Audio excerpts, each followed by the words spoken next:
ভিডিওর প্রথমে একটা পোল করতে চাই।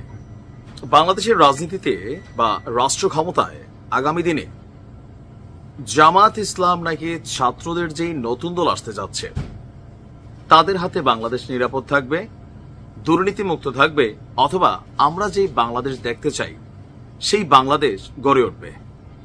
কারণ এতদিন যাবৎ যেই সমীকরণ বা কেমিস্ট্রি আমরা দেখেছি, আমরা এক প্রকার ভেবেই নিয়েছিলাম যে জামাতের টিম বি হচ্ছে এই সমন্বয়করা, কিন্তু সকলের এই প্রত্যেকের ধারণাকে চুরমার করে দিয়ে আমাদের ছাত্র বৈষম্য বিরোধী আন্দোলনের যে সমন্বয়করা আছেন, উপদেষ্টারা আছেন, বিভিন্ন প্ল্যাটফর্মে তাদের যে টিম এ বি সি আছে, একের পর এক জায়গা থেকে এবার জামাত ইসলামকে আক্রমণ করা হচ্ছে। আক্রমণটা শারীরিক ভাবে না, তবে ডিফারেন্ট ওয়েতে।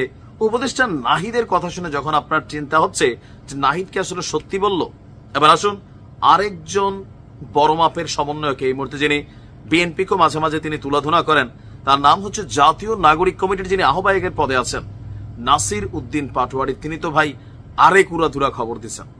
তার বক্তব্যে কি সম্প্রতি নিউজ 24-কে দেওয়া এক সাক্ষাৎকারে নাসির বলছেন আওয়ামী লীগ এবং জামায়াত ইসলাম, খেয়াল রাখেন, আওয়ামী লীগ এবং জামায়াত ইসলাম দিল্লির এক্সটেনশন একটা দল।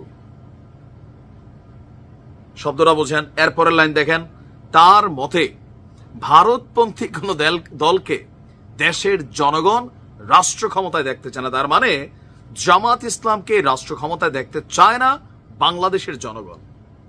অপরদিকে উপদেষ্টা নাহিদ বলছিলেন যে এই ইসলামপন্থী যে রাজনীতি যারা করে এগুলা বাংলাদেশের মানুষ পছন্দ করে না, তাদেরকে রাষ্ট্র ক্ষমতায়ও আসলে নেওয়া হবে না বা যেতে পারবে না। পাটোয়ারি বলছেন যদি এই সরকার জুলাই আন্দোলনের ঘোষণার বিরুদ্ধে বিরোধিতা অব্যাহত রাখে তবে ভবিষ্যতে অনেকেই তাদের ওই রাষ্ট্র ক্ষমতায় আসার সম্ভাবনা রয়েছে। তার বক্তব্য, জাতীয় নাগরিক কমিটি বৈষম্য বিরোধী ছাত্র আন্দোলন যেই রাজনৈতিক দল প্রতিষ্ঠা করবে, এই রাজনৈতিক দলটি ভিন্ন একটা প্ল্যাটফর্ম হবে।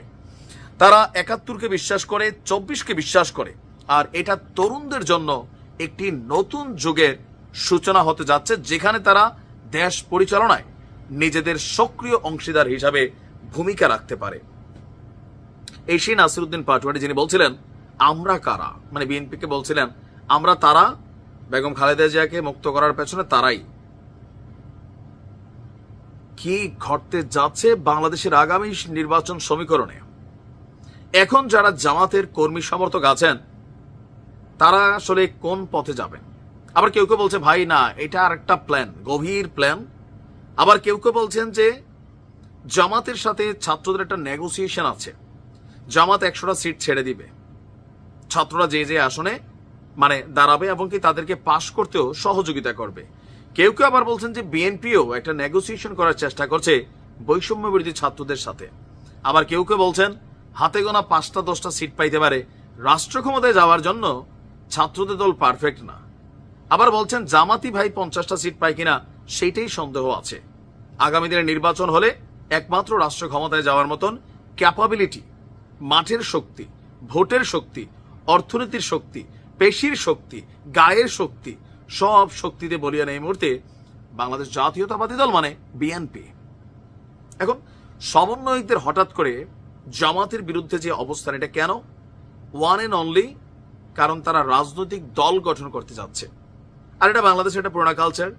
আমরা যে যে দল করি এর বাহিরে যে দলগুলো থাকে তাদেরকে কিন্তু আমরা খোঁচাই, তাদের দুর্বল জায়গাগুলোতে আমরা খোঁচা মারি। কি ঘটছে, কি ঘটবে জানি না। নির্বাচন এবার অনেকটা কি বলা হয় যে জমজমাট হবে, এতটুকু বুঝতে পারছি। ভালো থাকুন।